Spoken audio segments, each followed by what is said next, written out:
মণিপুরে প্রধানমন্ত্রী যাননি, চলেছে। মণিপুরের সঙ্গে সন্দেশখালীর কোনো মিলই নেই, কারণ সন্দেশখালীটা তো মিথ্যা নাটক।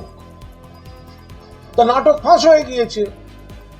তো একটা মিথ্যাচার করবে বিজেপি, আর সেখানে মমতা বন্দ্যোপাধ্যায় তাদের প্ররোচনায় পা দিয়ে তাদের ইচ্ছা মতো তাদের লেখা স্ক্রিপ্টে তাদের তৈরি ন্যারেটিভে সাড়া দিয়ে মমতা বন্দ্যোপাধ্যায় যাবেন, ওরা ভাবলো কি করে?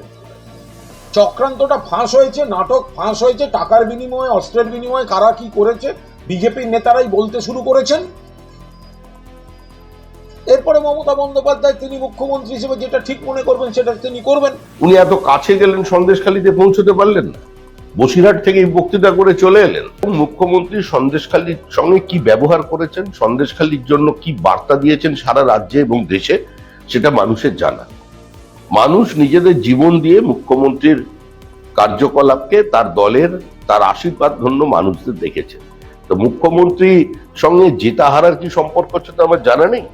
রাজ্যের মুখ্যমন্ত্রী, তিনি প্রশাসনিক প্রধান, এখনো তিনি রাজ্যের মুখ্যমন্ত্রী আছেন, যেখানে চূড়ান্ত প্রশাসনিক ব্যর্থতা, যেখানে এত বড় অভিযোগ, যেখানে সিবিআই এর অস্থায়ী ক্যাম্পে মানুষ উপচে পড়ছে, মানুষের জীবন জীবিকা, মহিলাদের সম্ভ্রম লুট করার অভিযোগ, সেখানে মুখ্যমন্ত্রী জিতবেন তারপরে যাবেন?